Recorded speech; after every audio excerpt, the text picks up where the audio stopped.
આજે આપણે ઢોસાના પેપર બનાવશું. તો તે માટે મેં ચોખા અને અડદની દાળ, એમાં 3 ભાગના ચોખા અને 1 ભાગની અડદની દાળ એવી રીતના મેં પલાળ્યું છે. તો આપણું ચોખા અને અડદની દાળ સરસ મજાના પલળી ગયા છે. હવે આપણે તેને પીસી લેશું. આમાં મીઠું નાખી દેશું. મીઠું નાખી અને પીસી લેશું.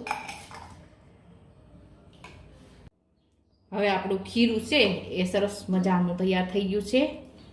બધી દાળ અને ચોખા પીસી નાખ્યા છે. આને મેં 10 કલાક પલળવા દીધા હતા, દાળ અને ચોખાને. હવે આપણે તાવો છે તે તપવા મૂકી દઈશું.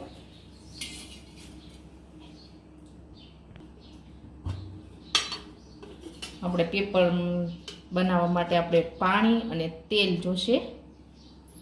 તે આપણે તાવામાં ચોપડતું જવાનું છે.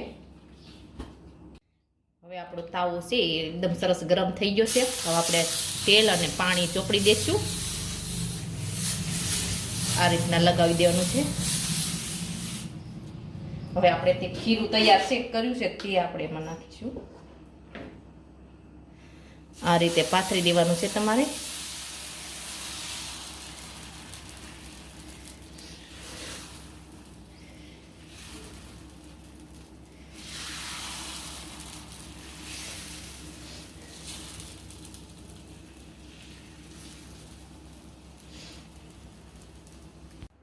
હવે આપણે એક બાજુ પેપર છે એ ચડી ગયું છે, આપણે ઉઠલાઈ લઈશું.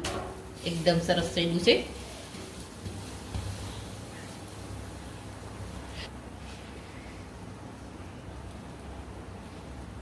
હવે આ રીતના આપણે ચડવા દઈશું બીજી બાજુ પણ સરસ રીતે.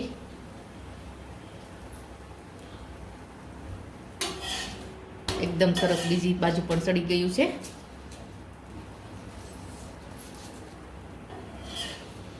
એકદમ સડીને તૈયાર થઈ ગયું છે. આપણે નીચે ઉતાર લઈશું.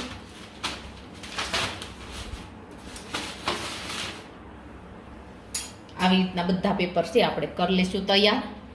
અને અમારો ઢોસા પેપર તૈયાર છે. અને અમારો આ વિડીયો ગમે તો મારી જેકે કુકીઝ એન્ડ હેન્ડવર્ક ચેનલને લાઈક કરો, શેર કરો અને સબસ્ક્રાઈબ કરો.